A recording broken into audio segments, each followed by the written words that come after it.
Black பாக்ஸில் வந்து அந்த ரெக்கார்டர் ஆடியோ ரெக்கார்டர் பண்ணியிருக்குன்னு சொன்னீங்க. இன்னொன்று டிஜிட்டல் இருக்குன்னு சொன்னீங்க.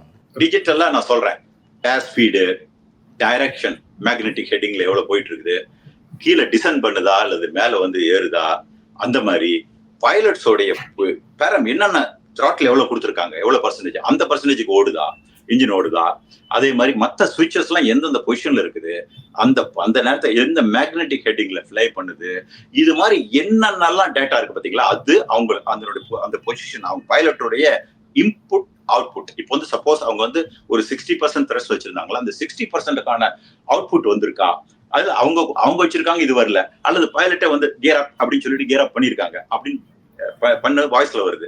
அதே வாய்ஸ்ல வரும்போது இந்த டேட்டாலையும் அது கியர் அப் ஆயிருக்கணும், அது காமிக்கும். சப்போஸ் நம்ம பழைய ஒரு ஒன் ஆஃப் த ஹைபோதீசிஸ் மாதிரி ஃபிளாப்ஸ் இருந்ததுன்னு அதை காட்டி கொடுத்துரும். ஸோ அதுவும் இல்லாம இது வந்து millisecond by millisecond வாய்ஸையும் இந்த பேராமீட்டர்ஸையும் சிங்க் பண்ணுவாங்க. ஸோ ஒரு காம்ப்ளிகேட்டட் ப்ராசஸ். இது வந்து டெல்லியிலேயே எல்லா ஃபெசிலிட்டியும் இருக்குது. இப்போ இந்த டேமேஜ் ஆனதுனால ஒருவேளை அவங்களால ரீட் பண்ண முடியல, இந்த டேமேஜ் வந்து ரீட் பண்ணணும்னா ஸ்பெஷலிஸ்ட் எக்யூப்மெண்ட் வேணுங்கிறதுக்காக தான் அனுப்புவாங்களே. இதுல வேற எந்த வித சதி திட்டம் எதுவுமே கிடையாது.